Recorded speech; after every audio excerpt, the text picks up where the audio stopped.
ইতিহাসটা তৈরি হলো যে এতদিন ধরে ইয়ারোরা ডিসিশন নেওয়ার পরেও রোল অবজারভাররা যেগুলো দিয়ে রোল অবজারভার বা স্পেশাল অবজারভার তারা পার্ক করে রেখে দিয়েছিল এবং তারা সন্দেহ হেন তেন করে এই প্রায় 7.5 লক্ষ লোকের নাম বাদ দেওয়ার চেষ্টা করেছিল। আজকে সুপ্রিম কোর্ট বলল এই যত কেস আছে, যা ক্লেম আছে, যা অবজেকশন আছে, যেগুলো ডাউটফুল আছে, যেগুলো করা হয়েছে, সেগুলো কলকাতা হাইকোর্টের চিফ জাস্টিস অ্যাপয়েন্টমেন্ট করবে বিভিন্ন জুডিশিয়াল। তাহলে তুমি বলে দাও। তা আমি বলবো না, তুমি বলে দাও। আমাকে আর কিচ্ছু বলতে হবে না, তুমি বলে দাও। এসো, তুমি বলে দাও ভাই। একটা করে কথা বলো না, চিন্তাটা ভাবনাটাকে নষ্ট করে দাও সব। 15 জন সাংবাদিক থেকে 15টা কথা। The chief justice of Calcutta high court তিনি জুডিশিয়াল অফিসার্স অ্যাপয়েন্ট করবেন ইন দি লেভেল অফ, মানে লেভেলটা হচ্ছে ডিস্ট্রিক্ট জাজ এবং অ্যাডিশনাল ডিস্ট্রিক্ট জাজের লেভেলে, এবং এক্স জুডিশিয়াল অফিসারদেরও অ্যাপয়েন্টমেন্ট করতে পারেন। তারা ডিসাইড করে নেবে যে এই ক্লেমগুলো কারেক্ট কি নট কারেক্ট। অতএব final decision will be taken by the judicial officers, যাদেরকে আজকে সুপ্রিম কোর্টের অর্ডারের মধ্যে দিয়ে দিল। সুপ্রিম কোর্ট কথাও বলেছে যে ভারতবর্ষের সংবিধানের মানুষের অধিকার হচ্ছে সবচেয়ে বড় অধিকার, এবং আমরা যদিও জানি কয়েকদিন জুডিশিয়াল প্রসিডিং হয়তো একটুখানি ইন্টারফারেন্স হবে, একটু প্রেজুডিস হবে, কিন্তু সেক্ষেত্রেও এটা করতে হবে, এবং সেই জন্য কোনো আর্জেন্ট ম্যাটার থাকলে বা যা থাকবে সেগুলো প্রিন্সিপাল ডিস্ট্রিক্ট জাজ আছে সে তাকে অন্য বেঞ্চে অ্যালোকেট করতে হবে এই কয়েকদিন যে কাজ হবে। এবং যত ডকুমেন্ট আছে যেগুলো আপলোড দিয়েছে আপলোডও হয়নি, সেই ডকুমেন্টকেও এক্সামিন করতে হবে।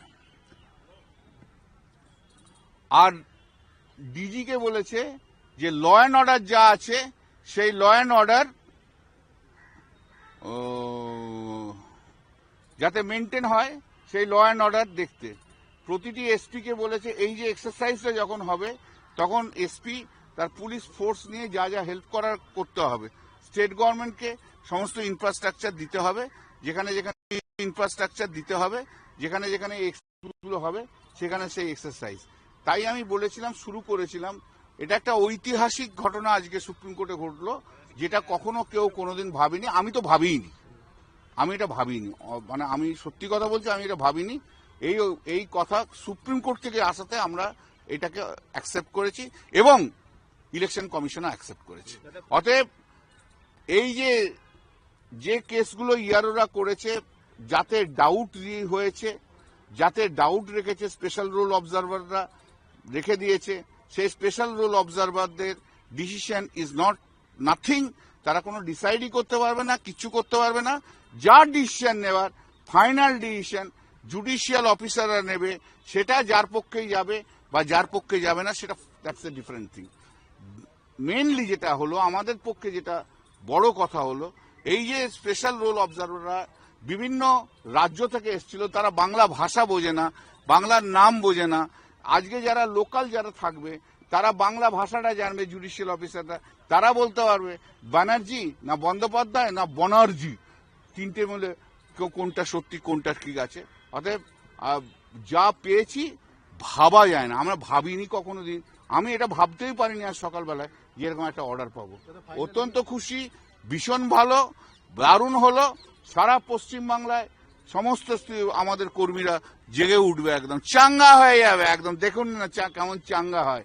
ওই বিজেপিকে কেমন করে সেটা শুধু দেখে নিন না, শুধু now let me see that today the Supreme Court has created a history in the process of the revision, special revision of the electoral law. Now, earlier, ERO already cleared the cases, but the special role observers, they have stalled all cases. Few cases, number of cases have been stalled by them, and that is because of the direction of someone that has been stalled. Nearly 7.5 lakhs cases have not been disposed of, have been parked by them. Now the Supreme Court has directed that the decision which will be taken by the judicial officers appointed by the Calcutta High Court, who will decide whether the claim is correct or not, whether the document is correct or not, that will be decided by them. And tomorrow the Chief Justice of India has been directed, Chief Justice of the Honorable Chief Justice of the High Court has directed to hold a meeting, and in that meeting CEO will remain present, one representative officer of the Election Commission will remain present, the Chief Secretary will remain present, the DG will remain present, additional Solicitor General will remain present, and the Advocate General will remain present. They will hold a meeting and they will decide how this order can be worked out or not. हाँ, अरे যেটা court যেটা বলেছে যে যতগুলো 28 তারিখ পর্যন্ত যতটা হবে, যেগুলো হবে সেগুলো 28 তারিখ পর্যন্ত, যদি 28 তারিখে ফাইনাল ভোটার লিস্ট পাবলিশ করতে হবে। তারপর যদি কিছু বাকি থাকে, যেগুলো বাকি থাকবে, ন্যাচারালি কিছু বাকি থাকবে, সেগুলো সাপ্লিমেন্টারি ভোটার লিস্ট দিয়ে সেগুলোকে পাবলিশ করতে হবে। অল এক্সারসাইজ, সমস্ত এক্সারসাইজটা 10-12 দিনের মধ্যে করতে হবে। টাইমটা একটু দেখে নিতে হবে। নেক্সট ডেট বোধহয় 1 মার্চ রেখেছে, বোধহয় 1 মার্চ আছে, 1 মার্চে আছে। তো এই ডেটগুলো সমস্ত সুপ্রিম কোর্ট দিয়ে দিয়েছে। সুপ্রিম কোর্ট ইজ কনসার্ন যে এই রকম এসআইআর টানতে যাতে ইলেকশন যেন না বন্ধ হয়, সেটাও সুপ্রিম কোর্ট ইজ কনসার্ন। সেই জন্য সুপ্রিম কোর্ট বলেছে 28 তারিখের যে ফাইনাল ভোটার লিস্ট হবে এবং তারপর সাপ্লিমেंट्री ভোটার লিস্ট হবে। आज जो हुआ सुप्रीम कोर्ट में, वो सुप्रीम कोर्ट का जज साहब लोग एक इतिहास बना दिया, जैसे जनता का अधिकार, जनता का वोटिंग राइट के बारे में एक इतिहास बना दिया। अब तक जो ईआरओ जो डिसाइड करने के बाद उसको भेज देते थे इलेक्शन कमीशन में, रोल ऑब्जर्वर जो है अपॉइंटमेंट किया है वो सब विथेल्ड करके रख देते थे, पार्क करते थे for the purpose of rejection करने के लिए। अभी सुप्रीम कोर्ट बोला ईआरओ को डिसीजन जो है वो डिसीजन सब पूरा चला जाएगा, सब कोलकाता हाईकोर्ट का chief justice, judicial officers, district जज में, एडिशनल डिस्ट्रिक्ट जज का लेवल में उसको देखेंगे। वो लोग जो फाइनल डिसाइड करेगा वही फाइनल। 28 तारीख में पहले जो केस है वो केस सब 28 तारीख का फाइनल वोटर लिस्ट पब्लिश होगा, उसमें आएंगे और जो बाकी रहेंगे उसका supplementary voter list, final voter list करके उसको देना होगा। सुप्रीम कोर्ट ने ये भी उद्वेग प्रकाश किया है कि 28 तारीख में नहीं होगा वोटर लिस्ट पब्लिकेशन तो इलेक्शन अटक जाएगा, इसलिए सुप्रीम कोर्ट ये भी दिया। Second thing is this that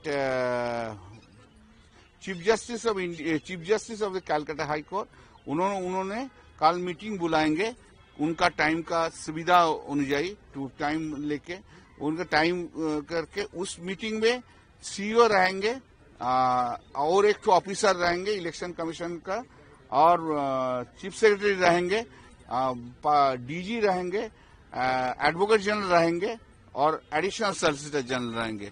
उनमें बैठक करके ये कैसे इम्प्लीमेंट करना है वो इम्प्लीमेंटेशन के लिए ये बैठक करेंगे। वो बैठक में chief justice of Calcutta high court उन्होंने डिसाइड करेंगे किस तरीका से ये होगा।